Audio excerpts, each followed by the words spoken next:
Corona काल में NEET और जेईई परीक्षा के आयोजन को लेकर कांग्रेस का देशव्यापी प्रदर्शन। राज्य और जिला मुख्यालयों पर केंद्र सरकार के कार्यालयों के सामने सुबह 11 बजे से प्रदर्शन शुरू। विरोध के लिए ऑनलाइन अभियान भी चला रही है कांग्रेस। रक्षा उत्पादन में आत्मनिर्भरता से ही बढ़ेगी भारत की साख। प्रधानमंत्री मोदी ने वीडियो कॉन्फ्रेंसिंग के जरिए आत्मनिर्भर भारत रक्षा उद्योग पर एक वेबिनार को किया संबोधित। बोले, हमारा उद्देश्य है नई तकनीक का भारत में ही हो विकास, प्राइवेट सेक्टर का इस विशेष क्षेत्र में हो अधिक विस्तार। बिहार चुनाव को लेकर एक्टिव मोड में आरजेडी कांग्रेस। सीटों के बंटवारे को लेकर कांग्रेस आरजेडी के बीच होगा मंथन। कांग्रेस के प्रभारी सचिव अजय कुमार पहुंचे पटना। महामारी के बीच शिवराज सरकार के लिए अमेरिका से आया 60 करोड़ का स्टेट प्लेन। कांग्रेस ने बीजेपी पर साधा निशाना। कहा, जनता के पैसों की बेकदरी और बर्बादी कर रही है बीजेपी सरकार।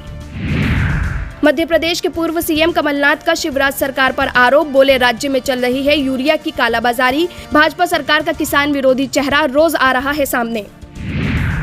पंजाब में विधानसभा का 1 दिवसीय सत्र आज। सत्र से पहले 29 विधायकों की रिपोर्ट आ चुकी है corona positive. CM captain Amarinder Singh ने संक्रमित विधायकों से सत्र में न आने की करी अपील।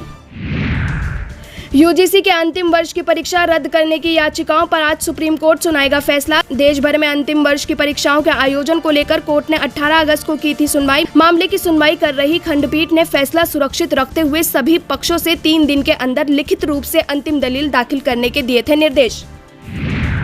नीट और जेईई की परीक्षाओं को लेकर बोले बीजेपी के वरिष्ठ नेता सुब्रमण्यम स्वामी। छात्रों का हाल द्रौपदी जैसा, क्या कृष्ण बनेंगे मुख्यमंत्री। कोरोना काल में परीक्षाओं के आयोजन को लेकर देश भर में हो रहा है विरोध। शिक्षा मंत्री रमेश पोखरियाल निशंक 12:30 बजे ट्विटर पर छात्रों से करेंगे संवाद। इस दौरान वे भारत को वैश्विक ज्ञान महाशक्ति बनाने पर करेंगे चर्चा। शिक्षा मंत्री की तरफ से नई राष्ट्रीय शिक्षा नीति के बाद ये होगा पहला लाइव। भारत में कोरोना की रफ्तार में लगातार हो रहा इजाफा। देश में कोरोना मामलों की संख्या 34 लाख के करीब। पिछले 24 घंटों में 73,266 नए मामले आए सामने। वहीं 1,557 लोगों ने गंवाई जान। कोरोना वायरस की पहली वैक्सीन बनाने का दावा करने वाले रूस का एक और बड़ा दावा। व्लादिमीर पुतिन ने किया बड़ा ऐलान। कहा, रूस सितंबर तक तैयार करेगा कोरोना की दूसरी वैक्सीन। ओली सरकार ने किया नियमों में बड़ा बदलाव। अब चीन समेत किसी भी अन्य देश के डिप्लोमेट नेपाल के प्रधानमंत्री या राष्ट्रपति से नहीं कर पाएंगे सीधा संवाद। नेपाल के इस कदम से चीन को लगेगा बड़ा झटका।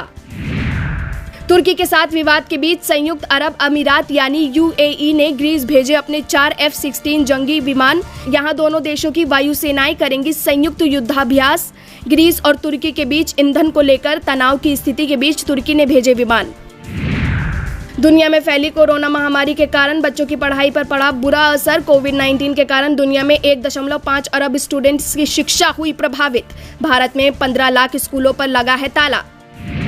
अमेरिका में आगामी चुनाव से पहले राष्ट्रपति डोनाल्ड ट्रंप का दावा। कहा, मैंने ऐतिहासिक राहत पैकेज के माध्यम से 50 मिलियन यानी 5 करोड़ अमेरिकियों की बचाई नौकरियां। दिल्ली हाई कोर्ट ने अनिल अंबानी के खिलाफ दिवालिया प्रक्रिया पर लगाई रोक। एसबीआई ने अनिल अंबानी की कंपनी को दिया था 1200 करोड़ का कर्ज। एसबीआई ने हाई कोर्ट में दाखिल की थी याचिका। जीएसटी को लेकर केंद्र सरकार का बड़ा ऐलान। 2020 और 21 के कलेक्शन में आई 2.35 लाख करोड़ की कमी। सरकार ने कमी का कारण स्वास्थ्य मुसीबत को बताया। एचडीएफसी बैंकों ने ग्राहकों को दिया बड़ा झटका। बैंक ने फिक्स डिपॉजिट की ब्याज दरों पर चलाई कैची। नई ब्याज दरें 25 अगस्त से हो चुकी हैं लागू।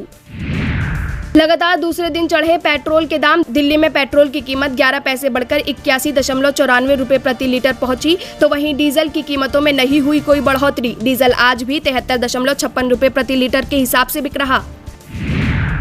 हफ्ते के आखिरी कारोबारी दिन बढ़त के साथ हुई बाजार की शुरुआत। सेंसेक्स 179 अंकों पर 29,293 के स्तर पर खुला। तो वहीं निफ्टी 53 अंकों की बढ़त के साथ 11,613 के स्तर पर खुला। हमसे जुड़े रहने के लिए हमारे YouTube चैनल को सब्सक्राइब करें और नई वीडियो की नोटिफिकेशन के लिए बेल आइकॉन को दबाएं। अगर आप ये वीडियो Facebook पर देख रहे हैं तो लाइक जरूर करें और ज्यादा से ज्यादा शेयर करें। धन्यवाद।